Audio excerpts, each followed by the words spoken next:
My brother texted the family group, "Don't come Sunday. My new wife says you'll ruin everything." I just replied, "Understood." The next morning, when they walked into my office, she absolutely lost it. "Hey Reddit, my younger brother uninvited me from a family gathering because his new wife thought I'd embarrass them. Turns out I own the PR firm managing her company's entire brand. When they showed up for their Monday meeting and saw me behind the desk, the look on her face made the whole thing worth it.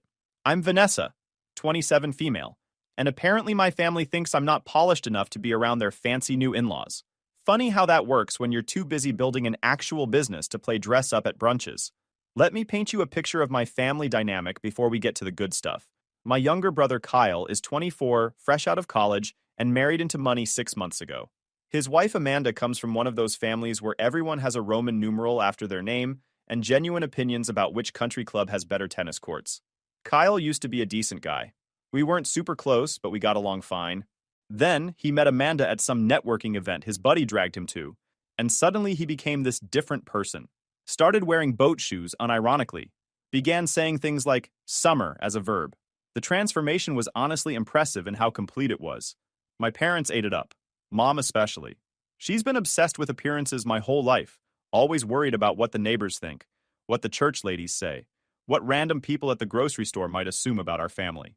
Dad's more quiet about it, but he goes along with whatever mom wants to keep the peace. Growing up, I was the problem child. Not because I did anything wrong, but because I didn't perform the role they wanted. I didn't giggle at boys, didn't care about homecoming dresses, didn't major in something safe and marriageable like elementary education or nursing. I studied business administration and communications at a state school, worked 3 jobs to pay for it myself, and graduated with a 3.0. 8 GPA. My reward was a handshake from dad and mom saying, "That's nice, dear," before immediately pivoting to talk about Kyle's acceptance to a mediocre private college that cost twice as much. They paid for his entire education. Room, board, meal plan, spending money, the works. Meanwhile, I was eating ramen and donating plasma twice a week to make rent. When I pointed out the unfairness, mom said I was more independent and didn't need as much support. Translation: Kyle was the investment, I was the tax write-off. After graduation, I bounced around a few marketing agencies, learning the ropes and building connections. The industry is brutal when you're starting out. Long hours, low pay, clients who think they know your job better than you do. I watched so many talented people burn out and quit, but I stuck with it. Learned everything I could. Saved every penny. 5 years ago, I took the biggest risk of my life and started my own PR firm. Rohan Strategies, named after my grandmother, who was the only family member who ever believed in me. The first year was rough. I operated out of my studio apartment, client meetings happened at coffee shops, and I ate peanut butter sandwiches for dinner more nights than I'd like to admit. But I was good at what I did. Really good. I understood how to shape narratives, manage crises, and make companies look better than they actually were. Word spread. Clients referred other clients. I hired my first employee, then my second, then suddenly I had a team of 6 operating out of a shared office space. 2 years ago, I signed the lease on a full floor in a downtown building. Last year, I bought the whole building. Rohan Strategies now employs 42 people across 3 departments. We handle PR, brand management, and crisis communications for companies all over the region. Our client list includes 2 Fortune 500 companies, a dozen mid-sized firms, and a rotating roster of smaller businesses trying to level up their public image. Last quarter, we brought in $2.3 million in revenue. I personally cleared about $180,000 after expenses and payroll. Not bad for the daughter who was told she'd never amount to anything because she was too stubborn to know her place. My family knows I work in PR. What they don't know is the scale of it. I've kept details vague intentionally, partly because I'm private about my work, and partly because I learned a long time ago that my accomplishments make my mother uncomfortable. She can't brag about me to her friends without accidentally admitting I've achieved more than Kyle. So when the family talks business, I smile and nod and change the subject. Let them think I'm doing okay for myself with my little marketing job. Meanwhile, I'm out here running a multi-million-dollar operation they couldn't even comprehend. Kyle got married last year to Amanda in a ceremony that cost more than my first car. The wedding was at some vineyard estate 2 hours outside the city, complete with a string quartet, farm-to-table reception, and personalized champagne flutes nobody wanted to take home. I wasn't in the wedding party. Amanda had 7 bridesmaids, all from her sorority or private high school. I got seated at table 9 with some distant cousins I'd never met, and a great aunt who spent the whole reception telling me about her cats. The wedding photos are all over my parents' house now. Kyle and Amanda looking like they stepped out of a magazine spread, mom crying happy tears, dad in his nicest suit looking proud. I'm in exactly 3 photos total. One where I'm half cropped out of a group shot, one where I'm blurry in the background, and one where I'm clearly mid-blink. That should have told me everything I needed to know about where I stood. After the wedding, Amanda started inserting herself into family dynamics. Suddenly, every holiday needed her input. She had opinions about where we should eat Thanksgiving dinner, what kind of Christmas tree we should get, whether Easter brunch should be formal or casual. Mom loved it. Finally, a daughter who cared about the things she cared about, who wanted to discuss table settings and flower arrangements, and whether cream or ivory was more sophisticated for spring gatherings. I watched my role in the family shrink even further. Not that it was huge to begin with, but at least before Amanda, I was occasionally asked my opinion on things. Now I was just the odd one out, the career woman who didn't understand the importance of properly folded napkins. The breaking point came 2 weeks ago. Saturday afternoon, I'm at my apartment catching up on paperwork when the family group chat lights up. Mom created it years ago to coordinate family stuff. Usually it's just mundane logistics about who's bringing what to dinner or when we're meeting up. Kyle sent a message. Quick update about tomorrow's gathering. I barely registered it. We had a casual Sunday thing planned at my parents' house. Nothing fancy, just family hanging out. Maybe grilling some food, watching whatever game was on. I'd already confirmed I'd be there. Then the next message came through. Amanda and I talked it over, and we think it's better if Claire sits this one out. Her new in-laws are coming, and Amanda's worried about first impressions. No offense, but you know how Claire can be. We want to keep things polished. I read it 3 times to make sure I understood correctly. My own brother, in a group chat that included me, just uninvited me from a family gathering because his wife thought I'd embarrass them. The reasoning wasn't even subtle. I wasn't polished enough, wasn't presentable enough, would somehow contaminate their fancy in-laws with my presence. Mom responded immediately with a string of okay and makes sense, and we understand, sweetie. Dad sent a thumbs up. Nobody said a word in my defense. Nobody asked if this was okay with me. Nobody even pretended to care that I was being openly excluded and insulted in front of the whole family. I sat there staring at my phone, that familiar burning sensation in my chest.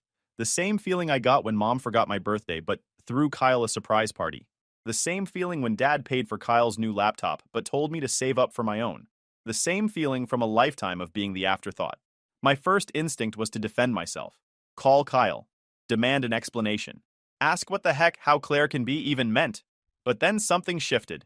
The calmer part of me, the part that built a business from nothing while my family counted me out, simply replied, understood. One word. No argument, no explanation, no begging to be included. Just acknowledgement that I received the message and accepted their decision. Then I set my phone down and went back to work. Because deep down, I already knew. No matter what I did, I'd never be their version of enough. Not polished enough. Not obedient enough. Not the kind of woman who married rich like Amanda did. I'd always be the daughter who chose career over family, ambition over tradition, success over their approval. That night I sat at my desk in my apartment, the one I bought with my own money in a building I actually own now, and looked at the framed photo on my shelf. It's from Kyle's wedding, the one professional shot where I'm actually visible and in focus. My parents are beaming at Kyle and Amanda. I'm standing off to the side, smiling but somehow separate from the moment. They thought they'd humiliated me, thought I'd disappear quietly, maybe cry, maybe beg to be included. But what they didn't know was that my office, the one they'd all forgotten I ran, was about to become the stage for their greatest shock yet. Because Kyle had a meeting scheduled for Monday morning, at my building, with my company, to discuss the PR strategy for Amanda's business.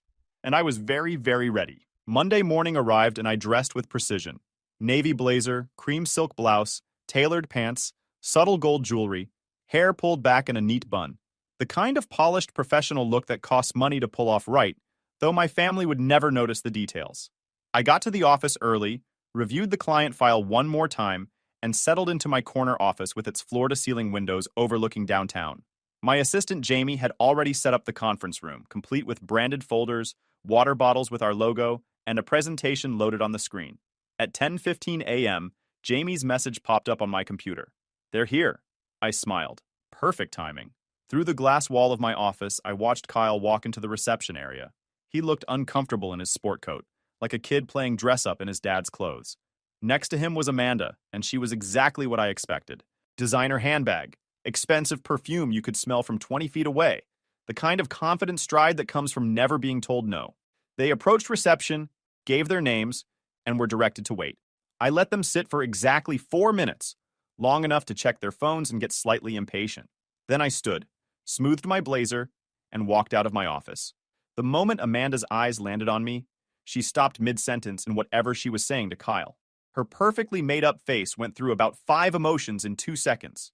Confusion, recognition, disbelief, horror, and finally, embarrassed panic. "You work here?" she stammered, her polished composure cracking like thin ice. I walked toward them with the practiced calm I'd perfected in hundreds of client meetings. Kyle was frozen, his mouth slightly open, trying to process what he was seeing. "No, Amanda," I said, extending my hand with professional courtesy. "I don't work here. I own it." Kyle blinked rapidly. "Wait, what?" "Welcome to Rohan Strategies," I continued, shaking her limp hand. "Your new corporate PR firm. I believe your company, Lux Amanda Interiors, signed a 3-year brand management contract with us last quarter. The paperwork went through our acquisitions team." Jamie appeared beside me holding a tablet and coffee. "Would you like anything, Ms. Rohan? The conference room is ready when you are." The Ms. Rohan did exactly what I wanted it to. Amanda's eyes went wide. Kyle looked like he was trying to solve a math problem that didn't add up. "I thought your sister worked in marketing," Amanda whispered to Kyle, loud enough for me to hear. "Close," I replied smoothly, gesturing toward the conference room. "I run a national PR agency. Your company is one of my clients. Shall we begin? We're billing by the hour." That's when Amanda let out this strangled noise, somewhere between a gasp and a sob. Not from anger exactly, but from the dawning realization of what she'd done. Who she'd insulted, who now controlled a significant piece of her business's public image. My staff, who'd all heard about Saturday's group chat message by Sunday evening, through the assistant manager who's also my college roommate, tried to keep straight faces. I caught a few subtle smiles as we walked past their desks toward the conference room. Kyle tried to recover. "Vanessa, we didn't know—" "Let's keep this professional," I interrupted gently, holding up one hand. "I'm sure you understand." He fell silent immediately. That was new. Growing up, Kyle never listened to me about anything. Now he was following my lead like I was the authority figure, because in this building, I was. We settled into the conference room. I took my seat at the head of the table, the same position where I'd negotiated million-dollar contracts and faced down CEOs twice my age. Amanda sat stiffly, her designer bag clutched in her lap like a security blanket. Kyle kept glancing between us, clearly trying to figure out how to navigate this disaster. I opened the presentation folder. "Before we begin, I want to acknowledge that there might be some personal awkwardness given our family connection. However, I assure you that Rohan Strategies maintains complete professionalism with all clients regardless of personal relationships. Your account will receive the same quality service as every other client. Does that work for you?" Amanda nodded weakly. Kyle managed a, "Yeah, of course." "Good," I continued. "Now, let's discuss the recent issues with your brand's online presence." I pulled up the first slide. It showed a graph of sentiment analysis for Lux Amanda Interiors over the past 6 months. The trend line was diving like a rock off a cliff. "Your brand has experienced significant negative attention over the past 3 months," I explained, keeping my tone neutral and factual. "The primary driver appears to be allegations from former vendors claiming unpaid invoices. These accusations have spread across industry forums, review sites, and social media. The damage to your reputation has resulted in a 34% decrease in client inquiries." Amanda's face went pale. "How did you—" "It's my job to know what's happening in the public sphere for my clients," I said calmly, "especially what's being said in places you might not think to look. The unpaid vendor issue has created a narrative that your company is unreliable and treats contractors poorly. Regardless of whether that's accurate, perception is reality in PR." I clicked to the next slide showing screenshots of reviews and forum posts. Some were pretty brutal. "This is what we're working with. The good news is that this is repairable with the right strategy. The bad news is that it requires immediate action and complete transparency from you about what actually happened with these vendors." Kyle shifted uncomfortably. Amanda stared at the screen like she was watching her business implode in real time. "Can you fix this?" she asked quietly, all her earlier arrogance gone. "That's why you hired us," I replied. "But I need complete honesty. Were these vendors actually not paid, or is this a smear campaign from competitors?" Amanda hesitated, then admitted, "We had cash flow issues earlier this year. Some invoices got delayed. We've since paid most of them, but a few are threatening legal action. I made notes. Okay, that's workable. Here's what we're going to do. I spent the next 40 minutes outlining a comprehensive crisis management strategy, direct outreach to affected vendors with payment plans, a carefully worded public statement acknowledging delays without admitting wrongdoing, positive story placements highlighting completed projects and satisfied clients, a social media campaign showcasing the quality of work. Throughout the presentation, I was nothing but professional. No petty comments, no subtle digs, just top-tier strategic advice delivered with the confidence of someone who'd done this 100 times before. By the end, Amanda looked genuinely impressed despite herself. Kyle seemed dazed. "This is really thorough," Amanda said, her voice carrying a note of grudging respect. "It's what you're paying for," I replied simply. "My team will begin implementation this week. Jamie will send over the detailed timeline and checkpoint schedule. Do either of you have questions?" They both shook their heads. As we stood to leave, Kyle hesitated at the door. "Vanessa, about yesterday." "This isn't the time or place," I said firmly, but not unkindly. "We can discuss family matters outside of business hours. Right now I have another client meeting in 15 minutes. He nodded and followed Amanda out. As the conference room door closed behind them, Jamie appeared with a knowing smile. "Well played, boss." "Just doing my job," I replied, though I couldn't completely hide my own smile. That evening, my phone started buzzing around 6. First a call from Kyle, which I declined. Then Mom also declined. Then a text from Dad. "Your brother says there was a misunderstanding. Call me." I ignored it and went for a run instead. Came back to find 14 missed notifications. Mom's text was predictably manipulative. "Kyle told us about your meeting. You could have mentioned you owned a company. He's very upset that you didn't tell the family. We're having dinner tonight at 7. You should come so we can talk about this like adults." I stared at that message for a full minute. The audacity was almost impressive.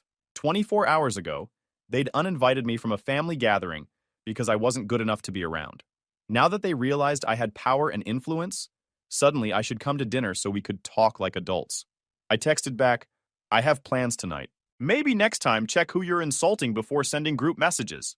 Mom called immediately. I let it ring. Then Kyle texted privately, "Seriously? You own a PR firm and never told anyone?" Amanda is freaking out. She thinks you're going to sabotage her company to get back at us. I replied, "Your wife signed a contract with my company 3 months ago. The due diligence was done by my acquisitions team. I had no idea she was your wife until I reviewed the client list last week. As for sabotage, that would be terrible for business. She'll receive the same quality service as every other client." He wrote back, "Can we please just talk?" "Not tonight," I responded. "I'm busy." What I was actually doing was sitting on my couch eating Thai takeout and watching cooking shows. But they didn't need to know that. The power of being unavailable when people suddenly decided you were worth their time was deeply satisfying. Around 9, Mom called again from Dad's phone, probably assuming I'd blocked her number. I answered this time. "Vanessa, this has gotten out of hand," she started, her voice tight with barely controlled frustration. "Your brother and his wife are very upset. Amanda thinks you're going to ruin her business." "Why would I do that?" I asked calmly. "Because of what Kyle said in the group chat. It was thoughtless, but you know how boys are. He didn't mean anything by it. He meant exactly what he said, Mom. I wasn't polished enough to be around Amanda's family." Those were his exact words. "Well, you have to understand. Amanda comes from a very particular background. She's used to a certain level of sophistication," I supplied. "Refinement? Class?" I wasn't going to phrase it that way, but yes. "And you have to admit, sweetheart, you've never been very interested in those social niceties. You're always so focused on work." There it was. The quiet criticism wrapped in concern. "I'm not sophisticated enough because I built a career, instead of hunting for a rich husband. I don't understand social niceties because I value competence over performance. Mom, I run a multi-million-dollar company. I negotiate with executives and board members. I handle crisis communications for Fortune 500 firms. I think I understand professional conduct just fine. That's not what I meant." "Yes, it is. You meant that I'm not the right kind of successful. Not married, not interested in the things you value, not performing the role you wanted for me. And that's been the problem my whole life, hasn't it? I'm successful, but it's the wrong kind of success." Silence on the other end. "Your father and I worked very hard to give you and your brother good values," Mom finally said, her voice cold. "If you can't appreciate that, maybe you're right that we don't understand each other." "Maybe we don't," I agreed. I appreciate you calling. I hung up before she could respond, then turned off my phone for the night. Tuesday morning, I woke up to 17 new messages. Most were from extended family members who'd apparently gotten the full story from my parents' perspective, which I'm sure painted me as the ungrateful daughter who sprung her success on the family just to embarrass her brother. Aunt Linda wrote, "Your mother is devastated. Family should support each other, not compete." Cousin Jeff sent, "Heard about the drama. Kyle says you blindsided them. That's cold." Uncle Paul, who I actually liked, wrote, "Your mom's version of events sounds off. Want to grab coffee?" I responded only to Uncle Paul. "Free Thursday after 3. The rest I ignored. Let them believe whatever story made them comfortable. I had a business to run and actual problems to solve, like the product recall crisis for one of our manufacturing clients. Around noon, Jamie knocked on my office door. "Amanda Lux is here. She doesn't have an appointment but says it's urgent." I considered turning her away. Then curiosity won. "Give me 5 minutes, then send her in." Amanda walked into my office, looking significantly less polished than yesterday. No designer bag, minimal makeup, hair pulled back in a simple ponytail. She stood awkwardly by the door until I gestured to the chair across from my desk. "Thank you for seeing me," she said quietly. "I know I don't have an appointment." "You have 5 minutes," I replied, keeping my tone neutral. "What can I do for you?" She took a breath. "I want to apologize. For the text message. For judging you. For all of it.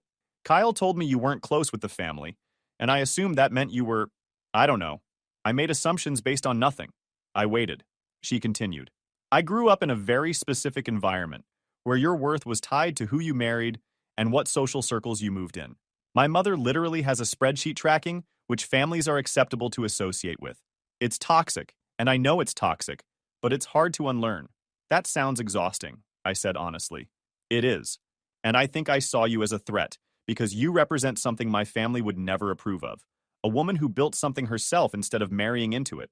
And that scared me more than I want to admit." I studied her carefully. She seemed genuine, which was unexpected. "Why are you really here, Amanda?" "Because I need your help," she admitted. "Not just with the PR stuff, though I do need that. But I need to understand how you did this. How you built something real, without relying on family money or connections. My business is funded by my father's investment, and I'm terrified I'm going to fail and prove everyone right who said I couldn't do it on my own." That was surprisingly honest. "The vendor payment issues," I said carefully. "Were those because you overextended trying to prove yourself?" She nodded, tears forming. "I took on too many projects trying to show my family I could run a successful business. Then I couldn't pay everyone on time, and now everything's falling apart." I grabbed a tissue box from my desk and handed it to her. We sat in silence for a moment while she composed herself. "Here's what I learned," I finally said. "Success isn't about proving anything to anyone except yourself. The moment I stopped trying to earn my family's approval and started building something I believed in, everything changed. It's not easy and it's not quick, but it's real." She nodded, wiping her eyes. "As for your business, we'll fix the PR issues. But you need to fix the operational problems too. Overextending yourself trying to impress people is how you end up bankrupt. Scale appropriately. Hire smart people.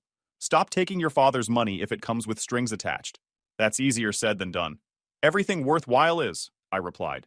"But you hired my firm because we're good at what we do. Trust the process and be honest with us about the problems.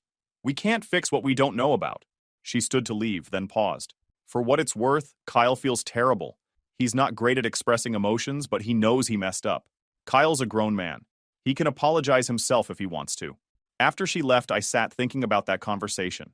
Amanda wasn't the villain I'd built her up to be. She was just another woman trying to navigate impossible expectations while figuring out who she actually wanted to be. Still didn't excuse the text message, but I understood it better now. Thursday evening, I met Uncle Paul at a coffee shop near his office. He's my dad's younger brother, the one who actually built his accounting firm from nothing, while Dad climbed the corporate ladder through connections. "Your mother is losing her mind," he said, sliding me a latte. "She's convinced you orchestrated this whole thing to humiliate Kyle." "I didn't even know Amanda was his wife until after she signed the contract," I explained. "Our acquisitions team handles that level of client onboarding. I only review the strategic accounts." "That's what I figured. Your mom's version didn't make sense." He sipped his coffee. "Want to tell me what actually happened?" I walked him through everything. The group chat message, my one-word response, the meeting, the aftermath. He listened without interrupting, nodding occasionally. "You know what the real problem is?" he said when I finished. You're successful in a way they can't control or take credit for. Kyle married into money, which they can brag about. You built something yourself, which makes them uncomfortable because they never helped. I've thought about that. Your mother especially can't handle it. She's built her entire identity around being the supportive mom who helped her kids succeed. But she didn't help you, and you succeeded anyway. That destroys her narrative. I'd never thought about it that way, but it made sense. What should I do? I asked. Nothing, he said simply. Live your life, run your business, let them figure out their feelings. You don't owe them anything just because you share DNA. We talked for another hour about business, life, his kids starting college. It was the most normal family conversation I'd had in years, probably because Paul had also spent his life being the black sheep who chose the wrong kind of success. When we parted ways, he gave me a hug. I'm proud of you, kid. Your grandmother would be too. That made me cry a little on the drive home. 3 weeks passed. I focused on work, went to the gym, spent a weekend hiking with friends. The family drama faded into background noise. Kyle texted a few times. Nothing major, just, hey, and can we talk? Which I responded to with busy and maybe later. I wasn't ready yet, and that was okay. The crisis management campaign for Amanda's company was working. Negative mentions were down 60%. We'd secured 3 positive profile pieces in trade publications, and her inquiry rate was back to normal. She sent a thank you email through the client portal that was surprisingly thoughtful. Then Mom called from a number I didn't recognize. I answered out of reflex. Vanessa? It's your mother. Please don't hang up. I almost did anyway, but curiosity held me. What do you want, Mom? I wanted to invite you to dinner. Just family. No drama, I promise. Why? Because I've been thinking about what you said. About success and values and understanding each other. I don't know if we'll ever see eye to eye on everything, but I'd like to try. I was quiet for a long moment. I'll think about it. That's all I'm asking. She gave me the details. This Sunday, casual dinner, just the immediate family. I told her maybe and hung up. Part of me wanted to refuse just to make a point, but another part, the part that still remembered being a kid who just wanted her parents to be proud, wondered if maybe something had actually shifted. Friday afternoon, I made my decision and texted Mom, I'll be there Sunday, 6 o'clock. Sunday evening, I arrived exactly on time wearing jeans and a nice sweater. Nothing fancy, nothing performative, just me. Mom opened the door and for a second we just looked at each other. Then she stepped back and let me in. The house smelled like pot roast, Dad's specialty. Kyle was setting the table while Amanda arranged flowers in a vase. Everyone moved carefully, like we were all handling something fragile. Glad you could make it, Dad said, giving me an awkward side hug. We sat down to dinner, and for the first few minutes, everyone made painfully polite small talk about weather and traffic. Then Kyle set down his fork. I need to say something, he started. I was a complete jerk with that text message. There's no excuse for it. I was trying to impress Amanda's family, and I threw you under the bus to do it. That was wrong, and I'm sorry. I looked at him. This kid I'd grown up with, who'd somehow become a stranger. Thank you for saying that. I mean it. I've been thinking about it a lot, about how we've treated you over the years. It wasn't fair. Mom cleared her throat. We all owe you an apology. I've spent weeks trying to figure out where we went wrong, and I realized we never actually celebrated your success. We took it for granted, or felt threatened by it, Dad added quietly. That was unexpectedly honest. I don't need you to celebrate everything I do, I said carefully.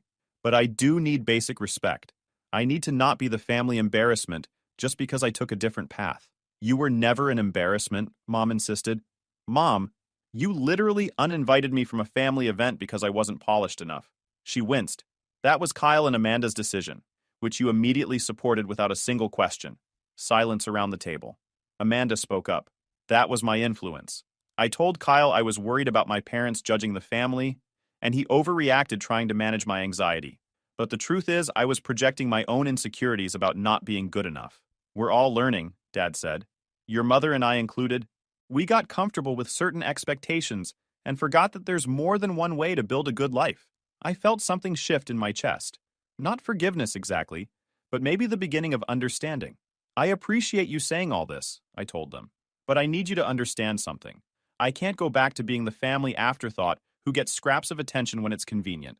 Either I'm family for real, or I'm better off keeping my distance. You're family, Kyle said firmly. For real. No conditions. Mom reached across the table and squeezed my hand. We want to do better. Will you give us the chance? I thought about it.